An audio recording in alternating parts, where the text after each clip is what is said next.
Hi everyone, it's Evangeline here at etrailer, and today we're going to take a look at the Yakima RidgeBack 4-bike hanging style rack here on our 2017 Ford Explorer.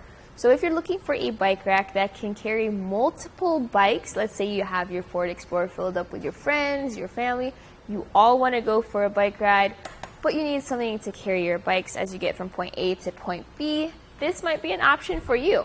This is the 4-bike hanging style rack, but it also comes in a 5-bike version if you have extra bikes to carry around. So let's first take a look at the way our bike is mounted here. So we have 1, 2, 3 mounting points. So that third mounting point is our anti-sway cradle. So notice how it sways with that holding it in place. And when we press those levers and pull that zip strip out, notice the difference in sway.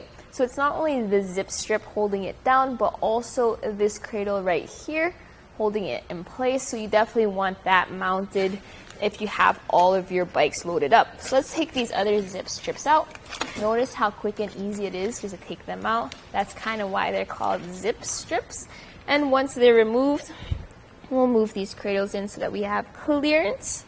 Then we can lift this bike up through the arms, and then we are ready to go on a bike ride. So we'll just move this bike over here to the side so that we can take a closer look at our bike rack. Notice how we have these cradles right over here. These have that cushion as well as those grooves for your brake lines. I do like that feature because then it makes for a bit more comfortable ride for your bikes. You want to make sure that your frame isn't getting scratched during transport. We also have this anti-sway cradle that pops out when you're ready to mount that bike and stows away when you don't, or when you want to take your bike off. Notice how our cradles are spaced apart. We have a distance of 5.5 inches for those cradles. A little bit shorter, let's say, compared to the Yakima back road that has a bit more clearance there, but it's decent enough to get you 4 or 5 bikes on your hanging rack without it being too far away from your vehicle. As we talk about that, let's take some measurements so we can see exactly how much length is added to the back of our vehicle. So measuring from our bumper to the end of the bike rack, right where those 2 bottle openers are, it sits at about 39 inches of length added. If you have the 5-bike version, it's going to be a little bit further away. Both versions will have a total of 150 pounds when it comes to weight capacity. So as you do have it loaded up, if you do have the 5-bike version, you kind of get less overall weight capacity, but it's still an average weight for most of your bikes. Now another thing you can do is that you can fold these arms down.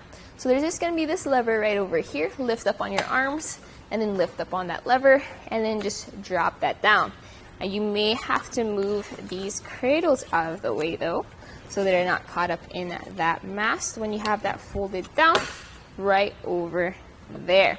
Okay, so we'll take some measurements again. Measuring from our bumper, and now the furthest point is going to be at the end of these cradles, and that sits at about 13.5 inches away from our bumper. So big difference compared to when the arms were up. You'll definitely want to in this position when you're not planning on taking your bikes out, but you also don't want to take your bike rack off. So with it folded up, notice how it comes a little bit above our windshield wiper. Now our tail lights are completely visible. It does cover our backup camera though. You may still be able to see outside of your camera, but it'll definitely be obstructing that view.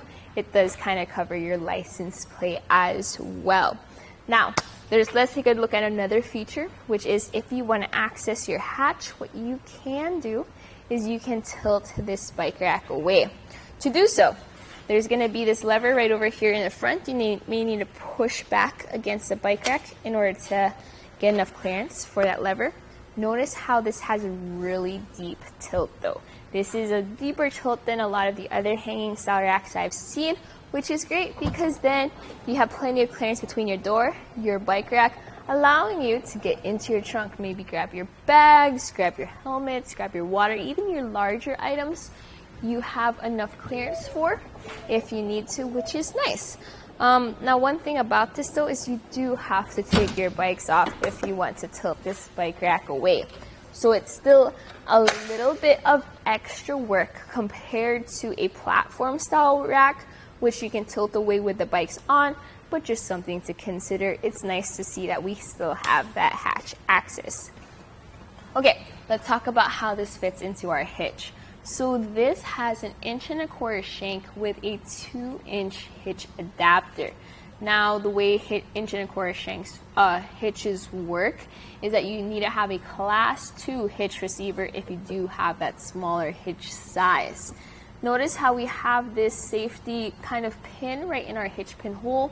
What really holds it in place though is our anti-rattle wedge. You pop it into your hitch receiver and you tighten it down with this knob right over here, which creates, as I shake our bike rack, I'm mainly shaking the vehicle to show how it creates that anti-rattle experience. Now that wedge, as you take your bike off, please be careful not to over loosen it because the wedge can pop off. And if it does, try not to lose that anti-rattle wedge, but you can see how it works well. Even with a hitch adapter, that connection right there is tight and secure. Notice also how you have a lock core in that knob. If you want to also add a locking capability to your bikes, you can switch out this back panel on your bike rack as well as the front of the arms with the integrated cable lock from Yakima that works with the Yakima RidgeBack. Now, real quick, closest point is going to be from our bumper to right where that mast is, and that is 4.5 inches away. So as you can see, you not only get to carry around multiple bikes, you get a good clearance with your Ford Explorer, you get a good tilt away for hatch access. I usually still recommend getting a platform rack, that way your bikes are a bit more stable, because even with that anti-sway cradle, you still get a little bit of sway. But if you want something super quick, super easy, this may be a good option for you. So that was a look at the Yakima RidgeBack hanging style bike rack here on our 2017 Ford Explorer. Here it is on our test course. We'll start by going through the slalom. This is going to show us the side-to-side action, which simulates turning corners or evasive maneuvers. Next, we're at the alternating speed bumps, which we'll see the twisting action. This will simulate hitting a curb or pothole or driving over uneven pavement. And finally, we have the full speed bumps, where we'll see the up and down action, which is just like driving out of a parking lot, garage, or driveway.